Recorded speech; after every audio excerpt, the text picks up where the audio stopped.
Corte o tédio com mais conhecimento. Curta, se inscreva e compartilhe para mais informações sobre o mundo da ciência e tecnologia. Por exemplo, a gente fala de fake news, né? Hoje em dia, né? Pô, os egípcios já sabiam como fazer fake news. Por quê? Eu vou te contar. Quando o Ramsés II... Eu tava conversando isso outro dia. Tá vendo aqui lá? Tá múmia. O meu grande faraó. Pode pôr o faraó aí, porque tem a múmia dele. Tem? Coloca tem. O Ramsés II queria brigar com os hititas, tá? Certo. Que eram inimigos mortais dos caras. E na época, como ele era filho do Sete I, que era um mega faraó, que foi um cara que derrotou os núbios, derrotou todo mundo, ele tinha um macaco no ombro, a gente diz nos Estados Unidos, né? Monkey on the shoulder. Sim. Porque ele tinha que se equiparar ao pai. Ele queria mostrar para os egípcios que ele era melhor que o pai, que ele era um faraó muito mais poderoso. Só que ele não tinha feito nada ainda. Relevante. E eu conto no livro que ele precisava de um exército para bater de frente com os hititas, que eram poderosos naquela época. E o que ele fez? O sacerdote lá dele lá falou: não, você tem que mostrar para todo mundo aqui que você é o homem, é o big guy, né? É o alpha guy.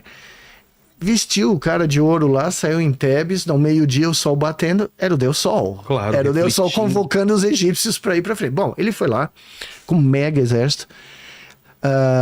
Só que assim, ele capturou uns hititas no meio do caminho, passou pela Palestina, passou pela Síria, chegou lá em Kadesh, né, que é o lugar da batalha mais famosa da antiguidade. Só que ele chegou lá e os caras que ele capturou e torturou deram informação errada para ele. Disseram que o exército estava longe, os hititas estavam do outro lado, né? E não estavam, os caras estavam chegando para bater de frente com ele. E no frigir dos ovos, a batalha é um empate, ninguém ganha. É a maior batalha da antiguidade, tá? Só que o que ele faz? Ele volta pro Egito em menos de um mês, né? Com o rabo entre as pernas, porque ele tomou um pau dos hititas lá. Ele quase morreu. Na realidade, ele teve que lutar, fisicamente, se engajar no meio da batalha, porque ele tinha os mercenários turcos, né, que estavam em volta dele, só sobrou eles e o faraó do Egito, porque os hititas surpreenderam o exército egípcio, né? Mas ele conseguiu escapar. Quando ele volta, ele ordena todos os artesãos do Egito, todos os artistas plásticos do Egito, tá ele, o nosso moço aí. Ele já estava meio abatido aí. Mas ele ordena que todos escrevam placas de bronze, murais em pedra da grande vitória de Ramsés II contra os hititas. Ele criou uma realidade paralela. Total. E durante os próximos 600 anos, sei lá, 800 anos... Ia ser contada essa história. Os faraós... A história oficial do Egito proclamou a vitória do cara, e o cara não ganhou. Pra que ganhar? É só falar que ganhou. É só falar que ganhou e esculpir em todos os murais de todos tá escrito, né? Tá escrito na pedra. É. Quem vai duvidar da pedra? Esculpido ainda, né? E tem outra história muito interessante, se você me permitir. Por que o esculpir na pedra ficou tão poderoso? Por quê? Eu vou te contar. Quando a linguagem escrita começou a ser inventada na Mesopotâmia, você tem um contador, não tem? Tem. Você pode contar para ele que a primeira coisa que foi escrita na história da humanidade, 5.000 anos atrás, foi uma lista do contador do imperador da Mesopotâmia, dizendo o que ele tinha de grãos dentro do armazém dele, tá? Tanto grão de não sei o quê. Eu falo pro meu contador: meu amigo, a sua profissão é a mais antiga do mundo, tá? Porque tá na pedra. Não, isso. falar que a prostituição Não, é mentira. mentira, Porque... são os contadores. Mas sabe por que é mentira? Por quê? Porque tem alguém que tem...